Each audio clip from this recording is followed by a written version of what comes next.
Kalau memang ada ketimpangan-ketimpangan yang dirasa tidak berpihak kepada masyarakat, saya rasa itu kewajiban kami sebagai mahasiswa untuk turun sebagai penyambung lidah masyarakat. Nah, itu yang pertama.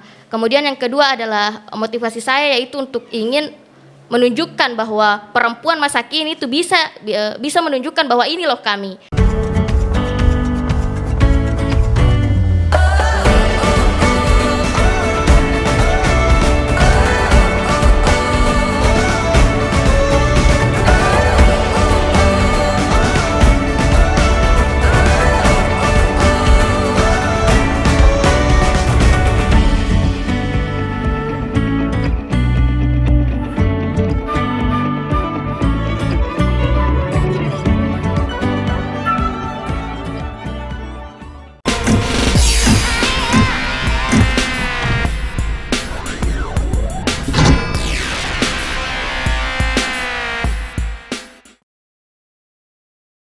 Terima kasih.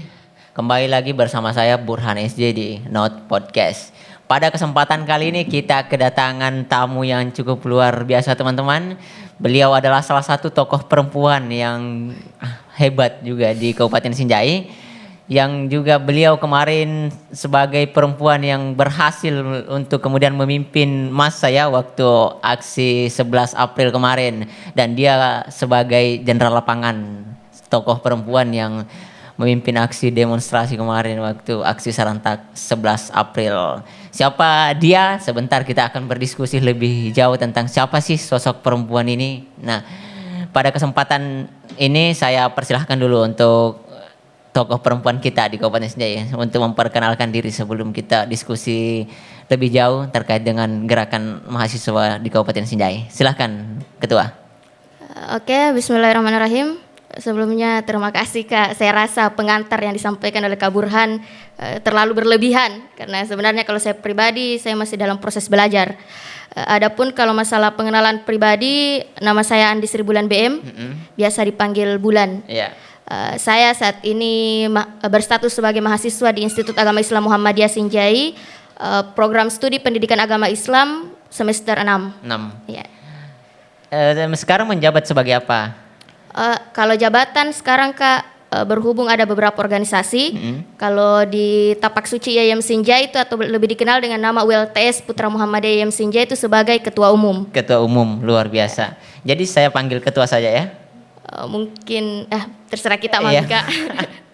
Jadi saya ini undang ke studio untuk diskusi terkait dengan aksi demonstrasi kemarin, yang aksi serentak itu yang 11 April kemarin, juga dirangkaikan dengan Hari Kartini ya. Hari ini kan Hari Kartini. Iya. Ya. Hari ini dikenal sebagai Hari Kartini. Nah, kebetulan ketua juga adalah sosok perempuan yang mengingatkan kita pada jejak-jejak Kartini yang kemudian mempersembahkan habis gelap terbitlah terang. Kira-kira begitu. Nah, saya ingin bertanya dulu pertama, Ketua, terkait dengan aksi kemarin sampai Ketua ini kan salah satu jenlap.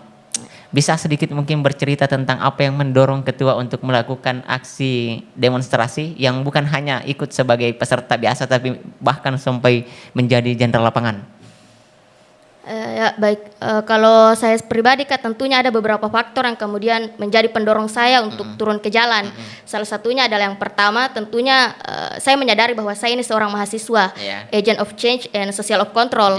Kalau memang ada ketimpangan-ketimpangan yang dirasa tidak berpihak kepada masyarakat, saya rasa itu kewajiban kami sebagai mahasiswa untuk turun sebagai penyambung lidah masyarakat. Nah, itu yang pertama. Kemudian yang kedua adalah motivasi saya yaitu untuk ingin menunjukkan bahwa perempuan masa kini itu bisa menunjukkan bahwa ini loh kami. Perempuan masa kini itu tidak cuma sekedar bisa TikTok, bisa joget-joget, bisa upload di media sosial. Saya rasa meskipun banyak perempuan-perempuan begitu di luar sana, tapi ini tidak mayoritas. Ini maksud saya di masa seperti ini tuh masih ada perempuan-perempuan yang bertahan dengan idealismenya. Nah, itu yang baru saya buktikan di ranah publik. Salah satu caranya adalah dengan terjun ke dunia aktivis, menunjukkan bahwa perempuan juga bisa berkarir di organisasi, bisa juga berkarir di dunia politik, bisa berkarir di dunia aktivis gitu Kak. Saya rasa luar biasa sekali. Nah, apa yang membuat saya kagum sampai hari ini Ketua, jujur, Jadi kebetulan kemarin itu waktu aksi demonstrasi itu saya bertanya-tanya sama teman-teman mahasiswa. Itu jenderal lapangannya perempuan hebat, siapa namanya, bisa kasih ketemu dengan saya. Saya penasaran sekali ingin berdiskusi lebih jauh dan alhamdulillah suatu keberuntungan pada malam ini kita bisa berdiskusi langsung. Nah, yang ingin saya tanyakan begini Ketua. Sebagai seorang perempuan yang terlahir di Indonesia, itu tantangannya cukup berat. Pertama mungkin Ketua lahir dari lingkungan yang menganggap bahwa perempuan itu hanya layaknya di ranah domestik, bahwa untuk sekolah tinggi-tinggi itu bonus, karena banyak orang menganggap bahwa perempuan memang mutlak diciptakan Tuhan untuk tetap berada di ranah domestik, bertahan di wilayah dapur, kasur, sumur sebagai ibu rumah tangga. Ketua telah membuktikan bahwa Ketua juga bisa. Dan Ketua membuktikan bahwa apa yang mereka katakan ternyata tidak benar, karena perempuan juga mampu terlibat dalam ranah publik. Nah, yang ingin saya tanyakan Ketua, bagaimana caranya Ketua ini untuk keluar dari dogma doktrin lingkungan yang menganggap perempuan itu hanya layak di ranah domestik? Pasti Ketua melewati proses panjang itu. Ya, kalau berbicara tentang proses panjang untuk kemudian sampai di titik ini Kak, yang sebenarnya kalau mau dibandingkan dengan perempuan-perempuan aktivis di luar sana, apalagi Raden Ajeng Kartini itu masih jauh sekali perjuangannya. Cuman kalau untuk saya pribadi sampai di titik ini tentu ada banyak sekali tantangan yang harus dilewati kan. Benar tadi yang Kakak sampaikan bahwa jangankan di masyarakat, di dunia mahasiswa saja doktrin patriarki itu serta pemarginalan untuk kaum perempuan itu masih keras sekali, masih ketat sekali. Saya sangat merasakan itu sejak saya masih mahasiswa baru. Kemudian seiring berjalannya waktu saya sangat merasakan adanya pemarginalan itu, adanya kemudian membelakangkan perempuan. Bahkan hingga saat ini Kak, saya menjabat sebagai ketua umum, saya masih merasakan hal itu. Bagaimana rasanya menjadi ketua umum dan seorang perempuan? Wah, rasanya Kak tentu beban sekaligus pemacu semangat begitu. Karena tentunya misalnya di forum-forum formal begitu. Jelas ketika ada banyak ketua-ketua laki-laki, kemudian kami ini ketua perempuan hanya berjumlah beberapa orang atau bahkan hanya 1-2 orang, jelas ada terasa perbedaan perlakuan begitu. Tapi disitulah kami ingin membuktikan bahwa meskipun kami ini minoritas di kalangan laki-laki, tetapi kami juga punya kualitas untuk kemudian dilihat dalam forum tersebut. Nah itu kemudian yang kemudian memacu saya untuk terus berusaha, bukan untuk dilihat, bukan untuk dipuji, tapi untuk sekedar mengangkat harkat dan martabat perempuan begitu. Saya rasa itu kalaupun masalah perbelakangan perempuan, aduh kalau pengalamannya banyak sekali, jelas banyak sekali. Bahkan pada saat saya masih maba ada beberapa mimpi saya begitu yang kemudian tidak berhasil saya gapai gara-gara ada beberapa stigma seperti Salah itu. satu mimpiannya apa itu? Adalah Kak, saya rasa tidak bisa dipublis di sini. Yang jelas ada satu impian besar saya sebenarnya, tapi ternyata Tuhan punya cara lain untuk menunjukkan bahwa jalanmu bukan di situ. Kemudian membawa saya ke jalan yang sekarang saya tempuh Kak. Saya rasa. Nah, ini ketua apa namanya? Ini kan ketua ini kan jenderal lapangan waktu aksi serentak 11 April kemarin. Itu ceritanya sampai ketua jadi jenlap, itu ketua yang mengusulkan diri jadi jenderal lapangan atau massa memang yang meminta ketua yang memimpin?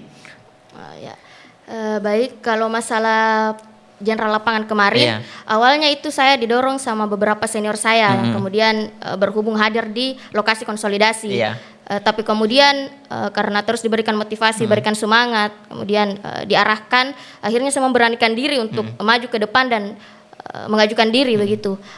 Kemudian disitulah sebenarnya ada beberapa masa aksi yang masih meragukan karena mungkin melihat saya seorang perempuan, postur saya yang seperti ini saya rasa bisa dibilang minimal lah begitu. Kemudian penampilan saya yang seperti ini, saya rasa cukup banyak masa aksi yang waktu itu meragukan.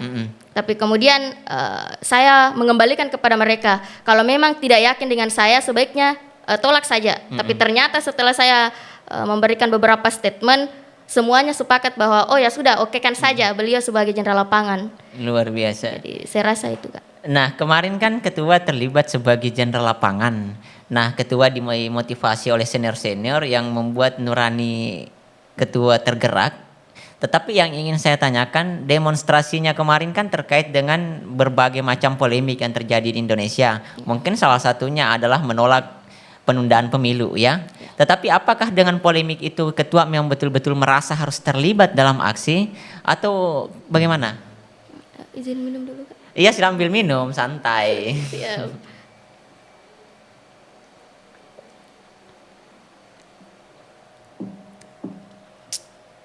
Ya, oke Kak.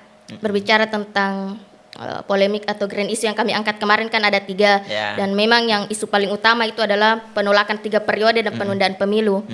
Kalau dibilang apakah ini perlu untuk kemudian dilakukan advokasi, saya rasa jelas sangat perlu Kak.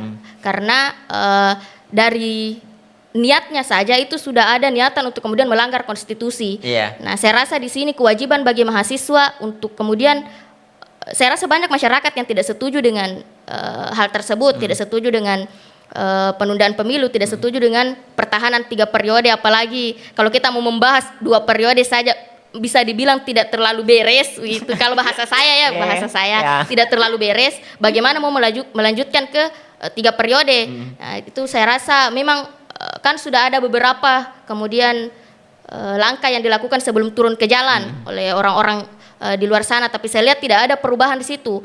Masih terus saja ada isu-isu yang beredar bahwa mau melakukan perpanjangan masa jabatan, mau melakukan penundaan pemilu.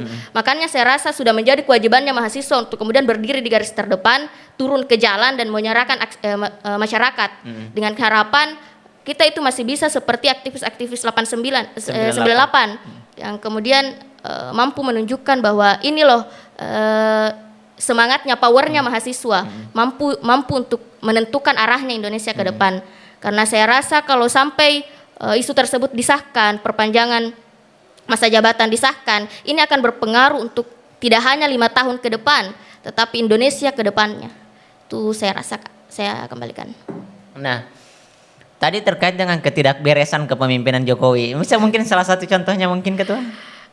Saya rasa banyak sekali kan sebenarnya kalau mau dibilang, kalau saya pribadi ya, ini kan pandangan dari saya pribadi. Tidak apa-apa, ya sebagian saja yang personal ya. Kalau yang paling saya rasa itu yang pertama tentunya Undang-Undang PKS yang sejak 2006 pembahasannya, tapi baru disahkan di tahun ini, disahkan di 2022, kemudian dibahasakan sebagai kado Kartini.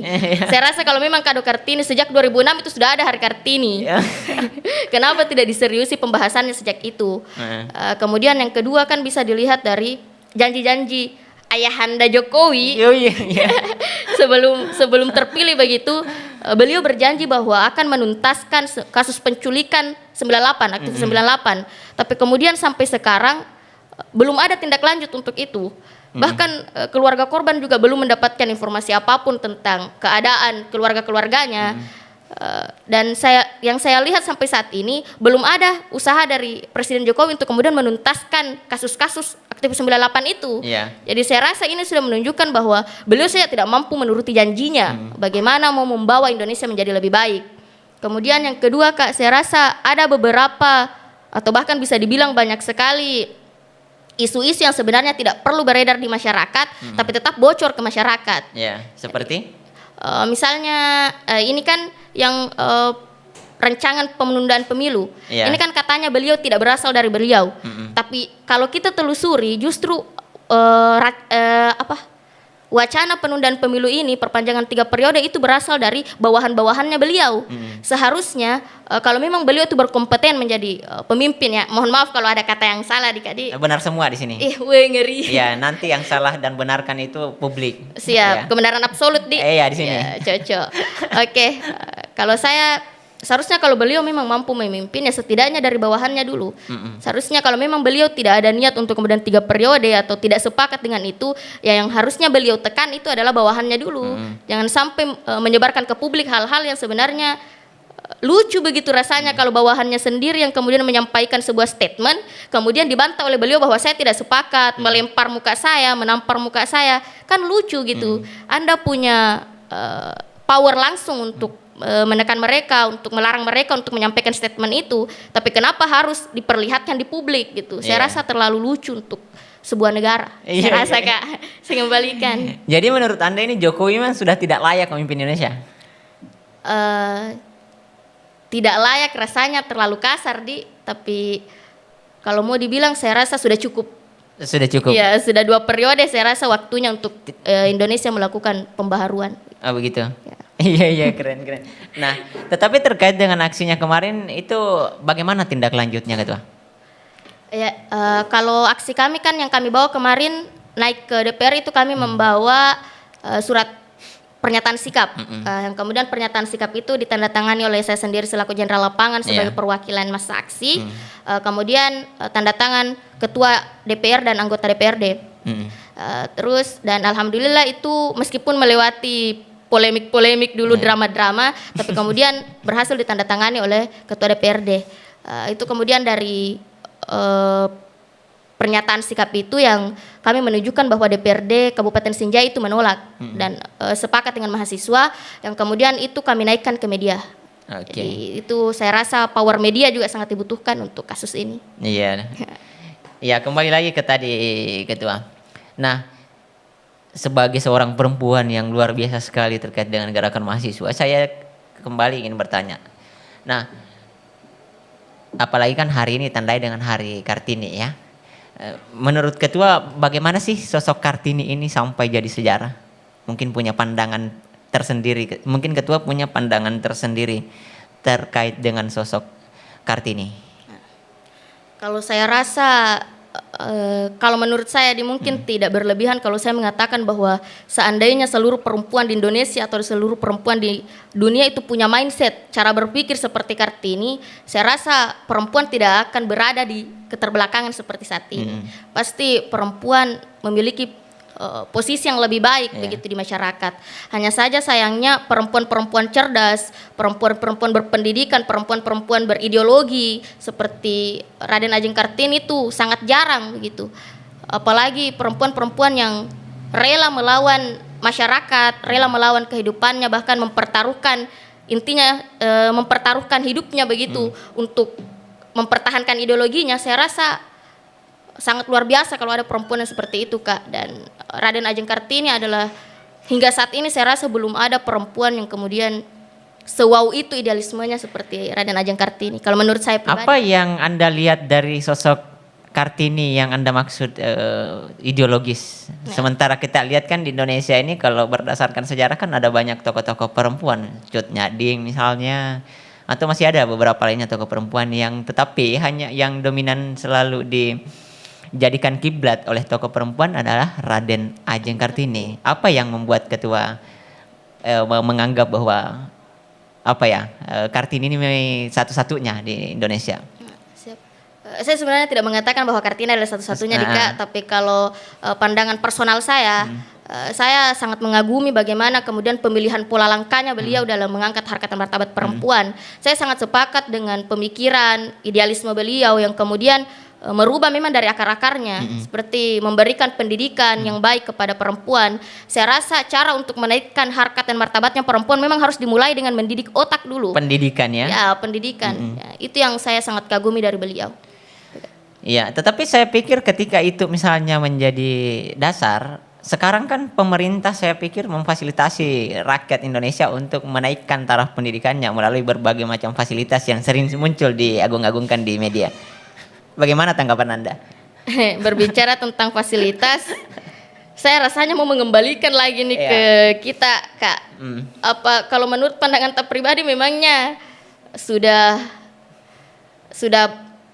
memenuhi standar kayak ini fasilitas yang kemudian disiapkan oleh pemerintah.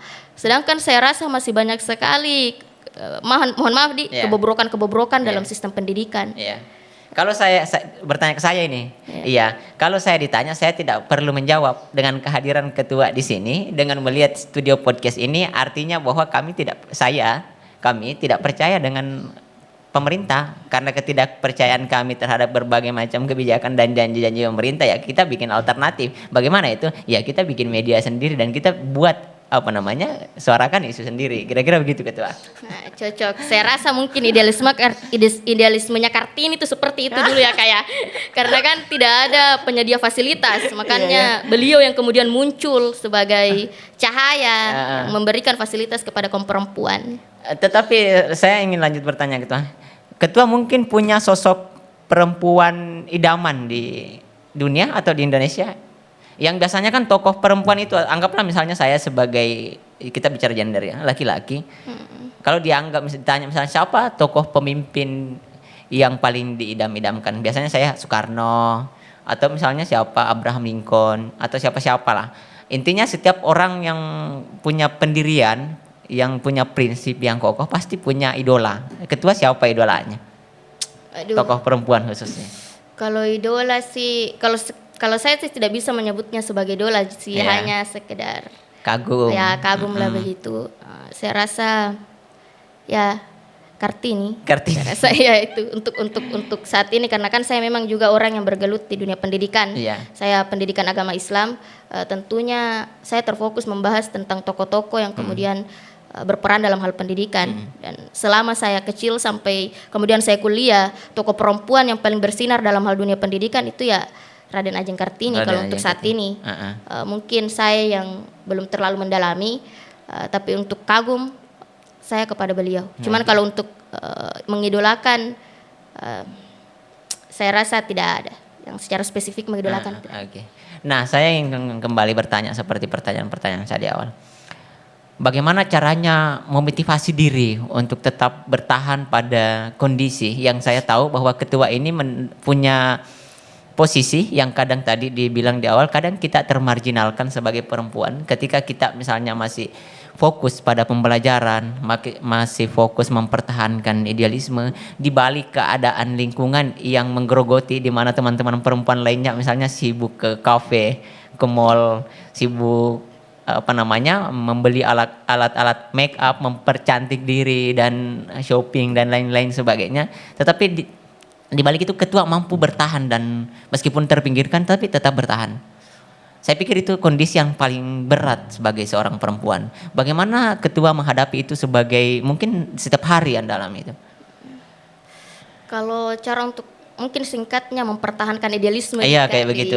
Di balik gejolak macam-macam fasilitas internet yang menjadi penghambat laju pikiran perempuan sebenarnya. Cocok. Kalau saya pribadi tentunya pertama kan dimulai dari mindset dan pola pikir kita. Kemudian harus punya pegangan ideologi begitu. Kalau saya pribadi itu ada satu kata dari seorang aktivis Sehokgi. Saya rasa teman-teman mahasiswa pasti mayoritas tahu siapa itu Sehokgi. Saya punya sebuah kata yang disampaikan oleh beliau yang sangat saya pegang. Karena saya rasa kalau seandainya semua perempuan di Indonesia memegang ini, insya Allah kita bisa menaikkan harkat dan martabat perempuan. Kalimatnya itu begini, mohon maaf kalau ada salah ini sedikit perubahan kata dari saya. Kalau perempuan yang hanya diperhatikan adalah pakaian dan penampilan, maka perempuan akan terus berada di bawah laki-laki. Ini yang kemudian saya pegang sejak saya SMA, sejak memulai pengenalan dengan dunia-dunia seperti ini. Saya memegang itu, bahwa perempuan itu tidak boleh terlalu terpaku pada pakaian dan penampilan, karena saya rasa pakaian dan penampilan itu adalah nomor kesekian. Bahkan kalaupun itu dijadikan alasan sebagai untuk mencari jodoh, sebagai mencari pasangan, saya rasa pakaian dan penampilan itu adalah urutan yang kesekian untuk perempuan. Karena kalau kita terus hanya berfokus kepada pakaian dan penampilan, kapan kita memperbaiki isi kepala, kapan kita memperbaiki tingkah laku kita, kapan kita memperbaiki perjalanan kita, masa depan kita ke depan. Jadi itu saya rasa motivasi saya untuk teman-teman perempuan ini. Di beberapa forum itu selalu saya sampaikan ini, Kak. Teman-teman perempuan jangan terlalu terpaku kepada bahwa saya harus cantik, penampilan saya harus bagus. Apapun komentar orang lain tentang penampilan Anda, itu adalah pilihan Anda sendiri. Yang paling penting adalah bagaimana Anda kemudian membangun isi kepala, membangun pemikiran, kemudian bagaimana Anda membawa diri Anda ke depan. Disitulah Anda akan kemudian dinilai apakah Anda seorang perempuan yang berkualitas atau tidak. Saya rasa. Dan mungkin itulah sehingga Pram pernah mengatakan bahwa ketika perempuan yang mengandalkan kecantikannya tanpa berpikir tentang isi kepalanya, mungkin itulah benar kata Pram, sungguh waktu adalah aniaya bagi perempuan. Cocok. Tetapi ketua kayaknya memang menghabiskan hari-harinya membaca buku ya. Kalau saya dengar-dengar tadi tentang konsep gagasan ketua, memang aktivitas kesehariannya apa saja gitu. Membaca buku, selain itu apa? Ya, kalau dikatakan bahwa menghabiskan waktu untuk membaca buku, pernah saya berada di fase itu, cuman mungkin karena terlalu sudah ambisian, ada beberapa ambisi cita-cita yang kemudian digapai, akhirnya tidak terlalu fokus lagi di dunia itu. Semenjak mahasiswa semester 3 ke atas itu saya sudah agak jarang membaca buku. Tapi tetap di sela-sela waktu saya tetap kemudian membaca buku. Kalau untuk aktivitas lain saya rasa banyak Kak. Karena kan itu saya tadi mengatakan bahwa saya sendiri selama menjadi mahasiswa itu bergabung di beberapa organisasi. Dan di beberapa organisasi itu tentunya saya berusaha untuk memberikan kinerja terbaik. Karena saya rasa haram hukumnya seseorang itu menumpang nama atau sekedar mendaftarkan namanya di organisasi, apalagi kalau sampai bergantung di organisasi itu. Makanya kesibukan saya mayoritas dipenuhi dengan kewajiban saya di organisasi. Luar biasa. Tapi sekarang sudah semester 6.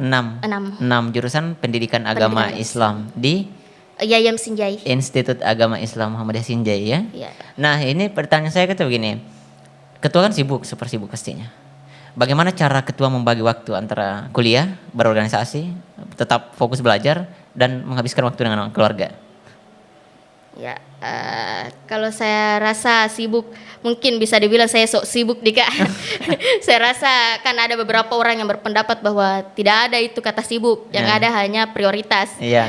Tapi kalau masalah bagaimana saya membagi waktu, ini juga mungkin cukup menjadi diri saya sendiri. Saya harap ini juga bisa menjadi pelajaran bagi teman-teman Dika.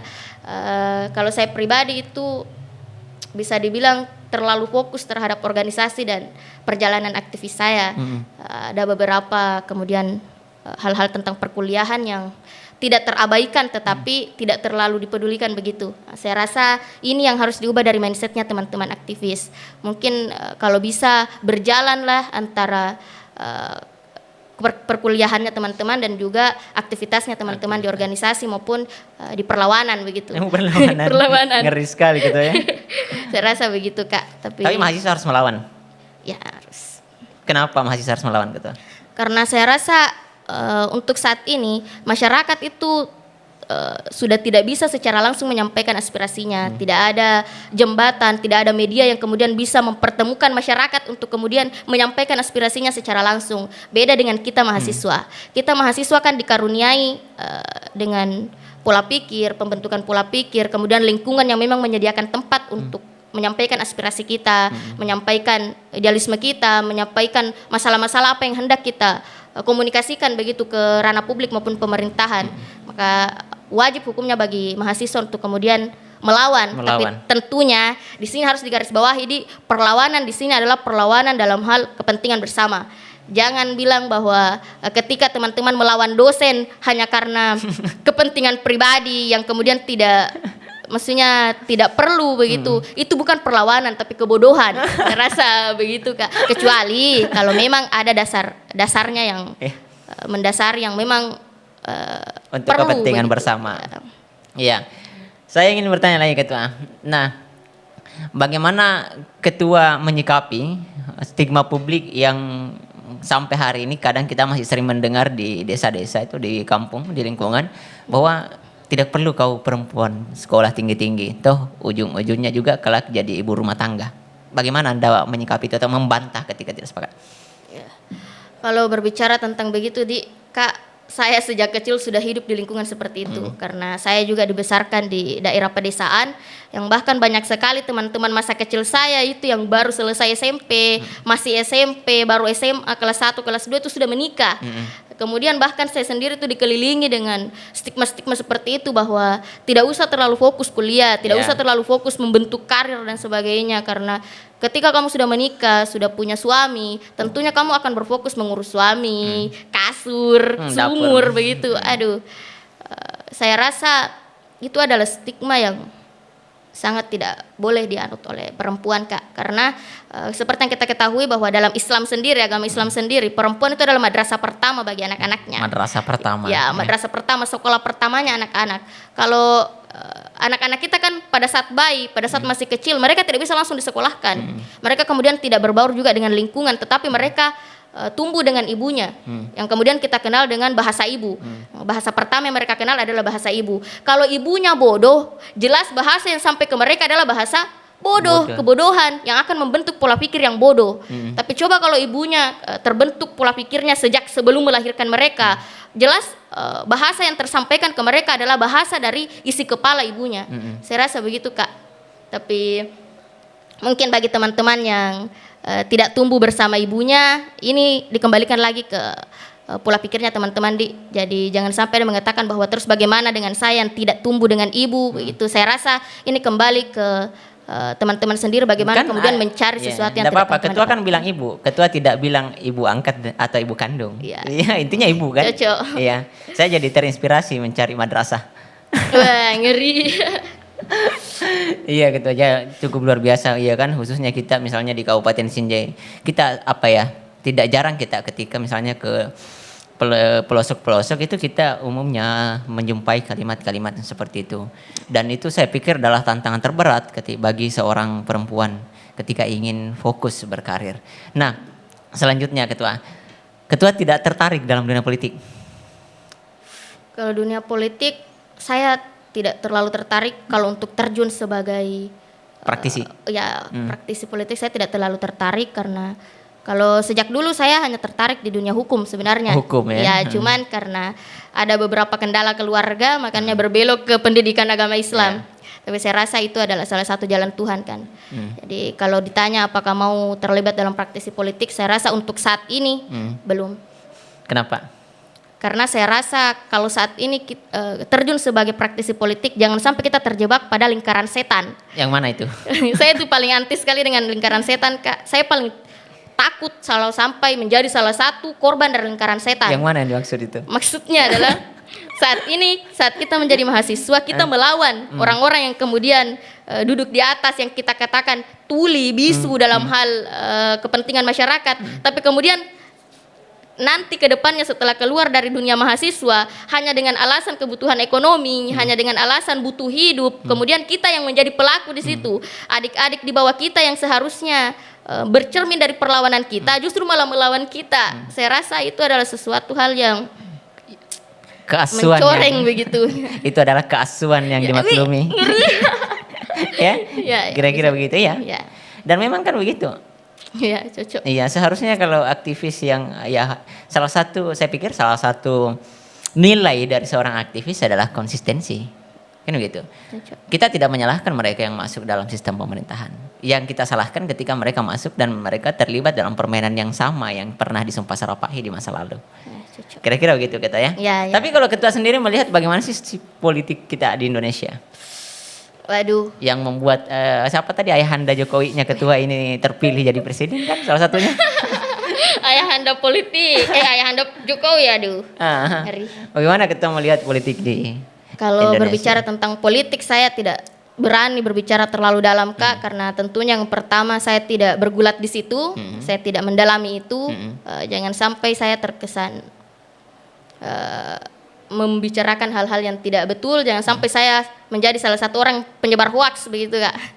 Jadi kalau untuk berbicara tentang pendalaman politik saya tidak berani kalau di ranah itu. Tidak berani ya? Ya, cuman kalau untuk saya rasakan isu-isu yang saya dengar tentang kenaikan ini ayahanda kan juga ada beberapa permainan politik kotor di situ. Cuman kita juga tidak bisa kemudian menjustifikasi bahwa itulah kebenarannya, bahwa dia naik karena ini kan kita tidak bisa secara langsung mengatakan begitu karena saya rasa kita semua kan penganut paham kebenaran absolut. Iya. Kalau apa yang saya dapatkan absolut, relatif. Kebenaran itu relatif.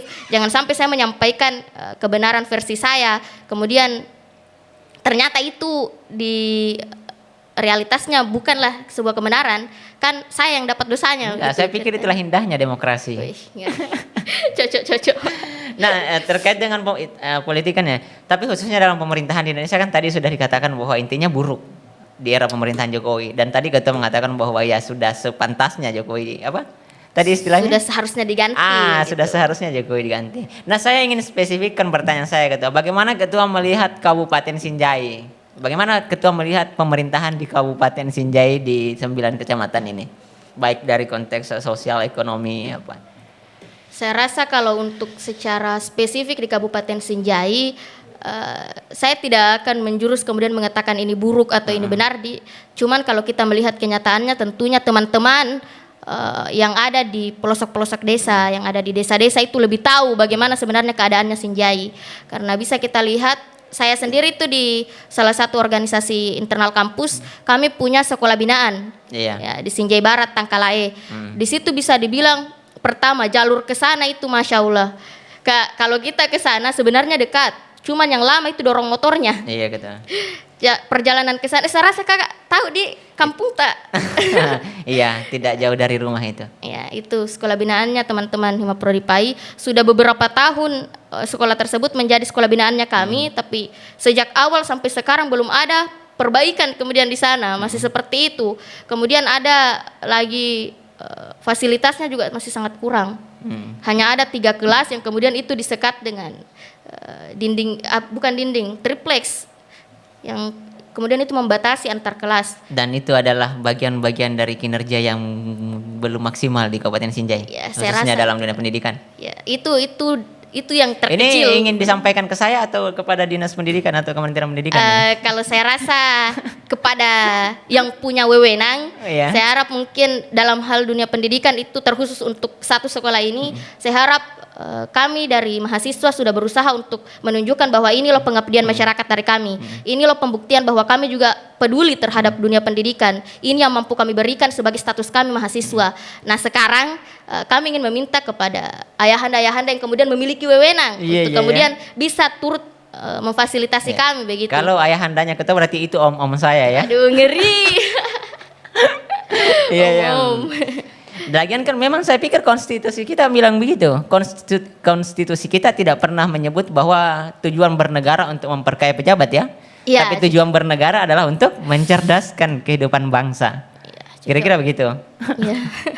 Nah ini lagi katanya saya masih ingin Sejahtera. bertanya terkait dengan kembali tadi terkait dengan rangkaian Hari Kartini yang juga berkesinambungan dengan ketua yang selaku tokoh perempuan di Kabupaten Sinjai. Saya ingin minta tanggapannya yang lebih spesifik terkait dengan pelecehan. Bagaimana ketua melihat pelecehan yang rentan terjadi di Indonesia? Meskipun TPKS kemarin sudah disahkan, tetapi yang kita lihat hari ini masih rentan sekali terjadi pelecehan seksual. Bagaimana ketua menyikapi hal itu? Ya, baik. Sebelumnya kalau untuk dikatakan tokoh perempuan, saya rasa masih terlalu jauh. Tokoh bagi saya ini. Ya siap-siap.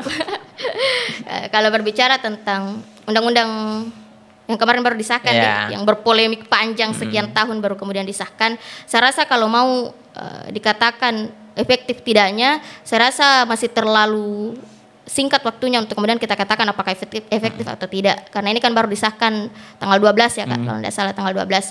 Masih terlalu dini rasanya kalau kita mau mengatakan bahwa ini tidak efektif atau ini efektif. Cuman kalau berbicara tentang pelecehan seksual perempuan, jangankan di Indonesia, di Sinjai saja yang bisa dibilang kota kecil kita ini, kota kecil tercinta kita ini, sudah terlalu banyak sekali isu-isu tentang pelecehan. Yang beredar tentang pelecehan perempuan. Saya rasa ada juga beberapa kasus yang hilang begitu saja tanpa diketahui bagaimana titik selesainya.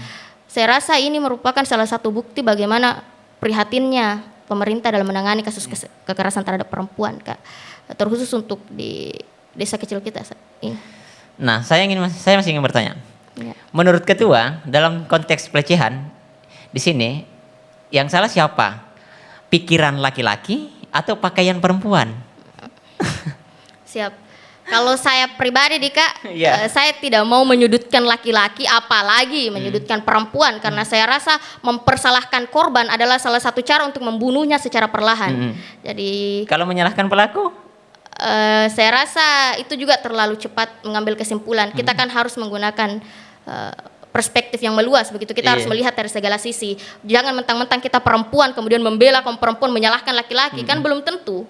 Ada juga beberapa kasus di mana perempuannya memang yang menggoda kan. Nah, tapi kalau saya dari sini faktor utama yang kemudian memicu maraknya pelecehan seksual itu kolaborasi antara keduanya ini.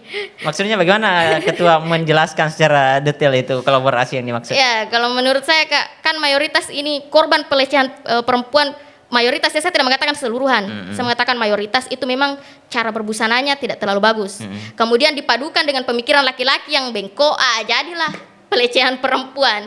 Jadi saya rasa kita tidak bisa memarginalkan seluruh kasus bahwa ini kesalahan perempuan dalam berpakaian, karena ada juga beberapa yang bercadar, ada beberapa yang berjilbab besar kemudian menjadi korban. Ya, kalau menurut saya tugas kita sebagai sesama kaum perempuan ketika menemukan kasus pelecehan perempuan terhadap saudara-saudara kita, jangan pernah menyalahkan korban.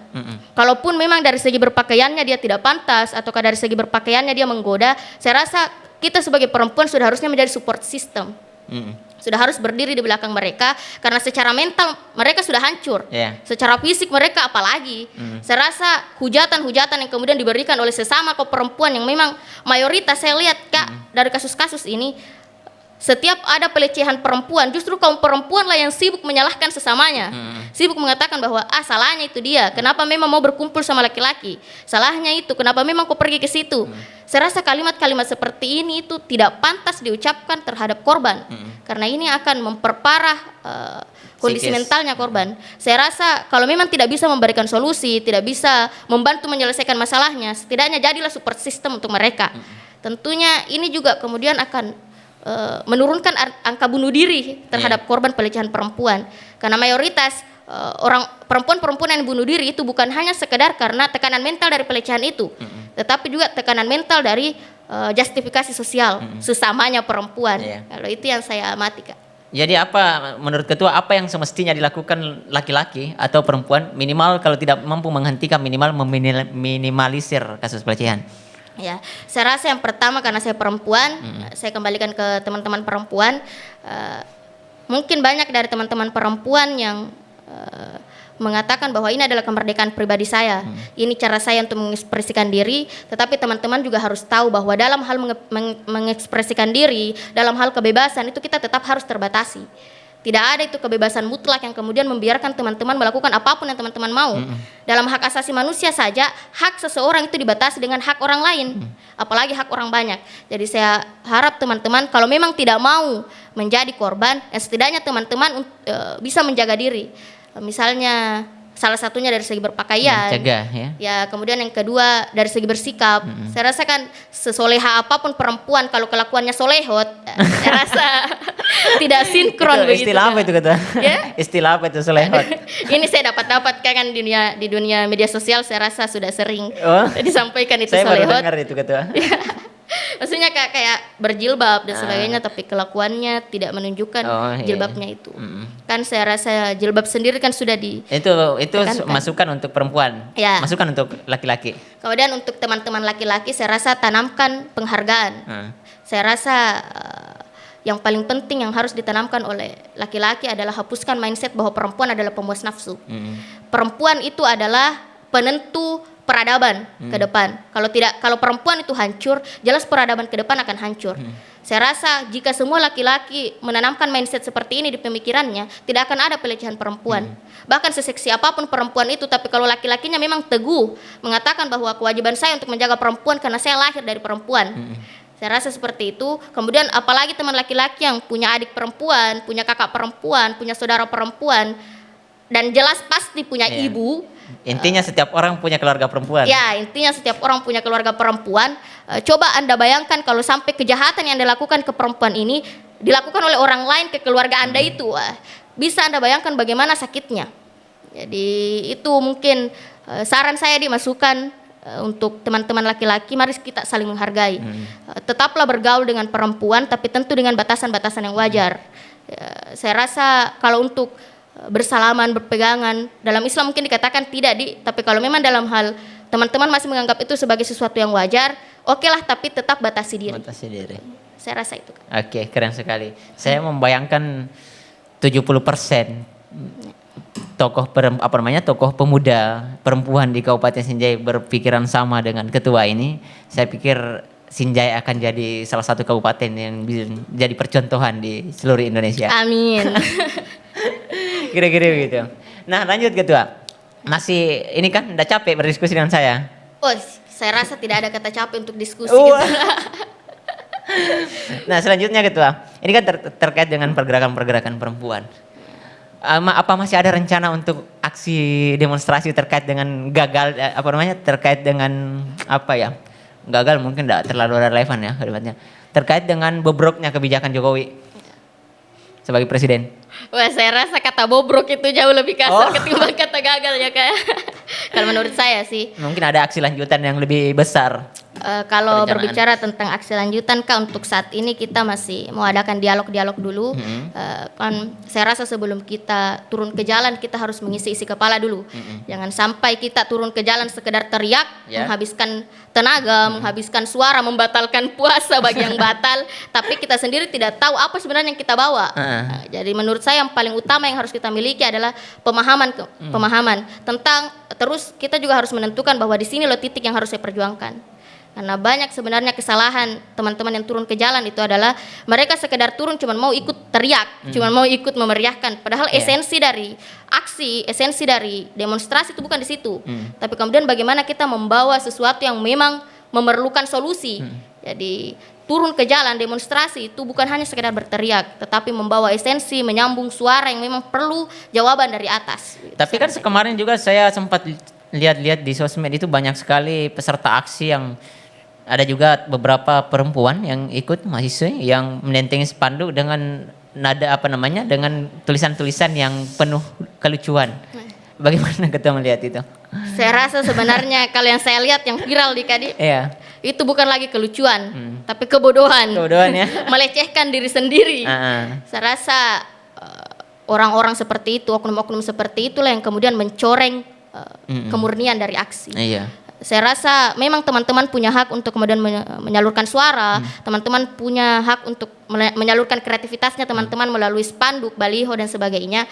Tetapi teman-teman tetap harus berpikir bahwa ini batasan yang boleh dan ini yang tidak. Karena apalagi kata-kata itu yang ada beberapa teman-teman perempuan yang kemudian menyinggung tentang sesuatu yang melecehkan dirinya sendiri. Saya rasa itu adalah sesuatu yang tidak berasal dari pemikiran. Saya rasa itu hanya bukti bahwa mereka tidak berpikir tidak menggunakan fasilitas yang diberikan Tuhan ya itu akal ya. Oke. Tapi begini ketika misalnya mahasiswa khususnya di Kabupaten Sinjai ini meminta turun aksi demonstrasi lagi dan meminta ketua sebagai jenderal lapangan, apa ketua masih siap untuk memimpin? Kalau dikatakan siap ya tentu saya selalu siap Kak, karena tidak ada kata tidak untuk kemudian menyuarakan suara rakyat bagi saya. Tetapi tentu kembali lagi apakah saya paham dengan isu yang kemudian kita naikkan. Karena saya tidak mau menjadi semut-semut yang hanya sekedar meramaikan di situ, hanya sekedar mencari eksistensi. Itu yang saya paling membenci orang-orang yang turun ke jalan hanya sekedar untuk eksistensi. Karena terlalu rendah itu harga dirinya demonstrasi kalau hanya diukur untuk eksistensi. Jadi tentunya kalau ada ajakan untuk kemudian konsolidasi, turun ke jalan dan menunjuk saya sebagai jenderal lapangan, kalau memang saya sepakat dengan aksi itu atau saya paham dengan grand issue yang kita angkat, kenapa tidak? Saya rasa itu kan. Iya. Nah, terkait dengan ini, kan dari aksi itu saya perhatikan di media dan saya lihat ketua sebagai jenderal lapangan, seorang perempuan hebat. Bahkan beberapa video yang beredar itu orasi ketua itu menantang, membuat bulu-bulu saya merinding itu saksikan itu. Nah, dari situlah saya penasaran untuk berdiskusi. Dan alhamdulillah pada kesempatan ini kita berdiskusi dan saya dari awal tadi memperhatikan ketegasan ketua, keteguhannya dengan konsep-konsep yang dimiliki. Saya ingin bertanya bagaimana caranya untuk menemukan dan mempertahankan kepribadian yang seperti itu ketua. Karena kan sebagaimana kita ketahui bersama bahwa stigma di masyarakat itu kan perempuan itu lemah. Tetapi tadi kita diskusi dari awal, saya langsung yakin bahwa ketua ini adalah salah satu tokoh perempuan yang kuat. Amin. Saya aminkan dulu Kak Di. Bagaimana? Kalau tentunya ini menyeret ke mentalitas Di Kak. Memang untuk mencapai titik ini, untuk mencapai kekuatan mental seperti ini, apalagi berbicara tentang seorang perempuan yang bahkan mayoritas orang mengatakan bahwa perempuan itu 99% perasaan dan 1% pikiran. Kalau saya pribadi itu sejak dulu memang selalu mengatakan bahwa perempuan harus berdiri di 50% perasaan dan 50% pemikiran. Itu yang terus saya pertahankan dan tentunya tidak mudah. Mentalitas yang kemudian saya terbangun sampai saat ini itu melalui cobaan-cobaan yang sangat berat tentunya Kak. Terutama mungkin banyak teman-teman yang mengenal saya di luar idealisme saya, maksudnya di keseharian saya pasti mengatakan bahwa dia itu perempuan tapi tidak selayaknya perempuan. Banyak yang mengatakan bahwa saya lebih banyak ke laki-lakiannya ketimbang ke perempuanannya. Saya katakan bahwa saya seperti ini karena saya tumbuh bersama seorang laki-laki. Saya katakan ibu saya sudah tidak ada, ibu saya sudah meninggal. Jadi saya tidak tumbuh selayaknya perempuan. Ayah saya yang kemudian mendidik saya sebagaimana beliau dididik di masa kecilnya. Kemudian beliau juga yang kemudian menyuntikkan idealisme-idealisme yang sampai saat ini saya pertahankan. Dan tentu keras didikannya beliau, Kak. Kalau saya rasa keras tapi tegas dan mendidik begitu. Apakah Ketua beranggapan bahwa lingkungan mempengaruhi kepribadian? Ya, saya katakan secara spesifika bahwa memang lingkungan mempengaruhi kepribadian kita, tapi tentu dikembalikan lagi bagaimana kita membentuk pola pikir kita. Karena kan lingkungan memang punya andil yang cukup besar dalam hal pembentukan pemikiran, tapi kan dikembalikan lagi bagaimana kemampuan kita untuk kemudian menyaring. Saya rasa itu, Kak. Tapi tetap menurut saya yang paling utama, yang paling pertama dalam berkasus dalam hal pembentukan pemikiran itu dari keluarga. Dari keluarga ya. Oke Ketua, saya pikir kita sudah lumayan berdiskusi dan saya berharap ini langkah awal kita untuk sering-sering berdiskusi, berbincang-bincang santai seperti ini.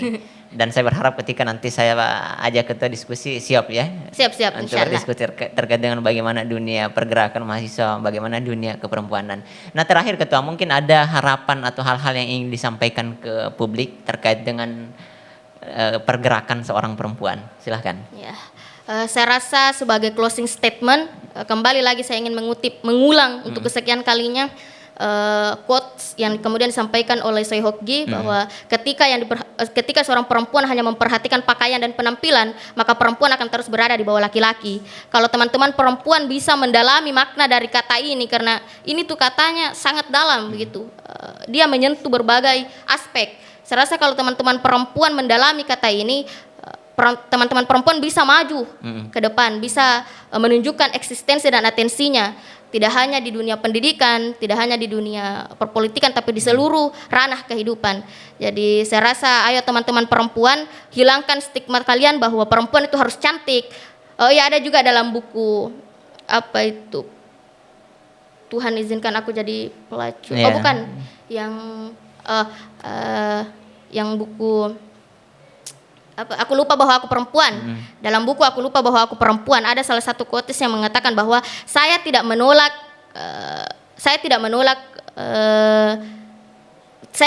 untuk menjadi cantik. Hanya saja saya menolak stigma bahwa cantik itu harus begini dan begitu. Maksud dari quotes ini adalah teman-teman, definisi cantik itu dibentuk oleh teman-teman sendiri. Mungkin memang stigma masyarakat mengatakan bahwa cantik itu harus putih, cantik itu harus anggun, cantik itu harus keibuan, begitu lembut dan sebagainya. Saya rasa itu adalah stigma yang dibangun oleh orang lain. Itu berasal dari pola pikirnya orang lain yang kemudian berusaha mereka tanamkan ke kita. Kalau teman-teman punya stigma sendiri bahwa ini loh definisi cantik saya, pertahankan itu. Karena tidak semua definisi cantik bagi perempuan itu sama. Itu kalau saya pribadi, Kak. Iya. Saya kembalikan. Thank you Ketua. Siap. Luar biasa sekali pada kesempatan kali ini kita telah berdiskusi panjang lebar dari pergerakan aksi mahasiswa 11 April kemarin yang kebetulan beliau juga sebagai jenderal lapangannya. Kita berdiskusi dan tanggapan-tanggapan komentar beliau terkait dengan Hari Perempuan, Hari Kartini ya, serta bagaimana gerakan perempuan baik di Indonesia, demikian spesifikasinya di Kabupaten Sinjai cukup luar biasa. Dan sebagai kesimpulan beliau berpesan bahwa sebagai seorang perempuan, hiduplah berdasarkan kehendak sendiri. Entah cantik kata orang atau bagaimanapun kata orang, jangan terpengaruh, karena manusia itu mungkin akan merasa bahagia ketika dia melakukan apa-apa yang sesuai kehendaknya sendiri. Kira-kira begitu Ketua. Ya, sebagai kesimpulan mungkin Ketua berpesan bahwa jadilah diri sendiri. Ya, mungkin seperti itu. Nah, terakhir saya ingin menyampaikan juga sebagai rangkaian Hari Kartini bahwa apa yang pernah disampaikan Kartini, salah satunya yang paling terkenal sampai hari ini adalah ia pernah mengatakan bahwa seorang perempuan yang pikirannya sudah dicerdaskan, pandangannya sudah diperluas, tidak akan sanggup lagi hidup dalam wilayah nenek moyangnya. Pada kesempatan kali ini saya pikir cukup. Terima kasih. Assalamualaikum warahmatullahi wabarakatuh.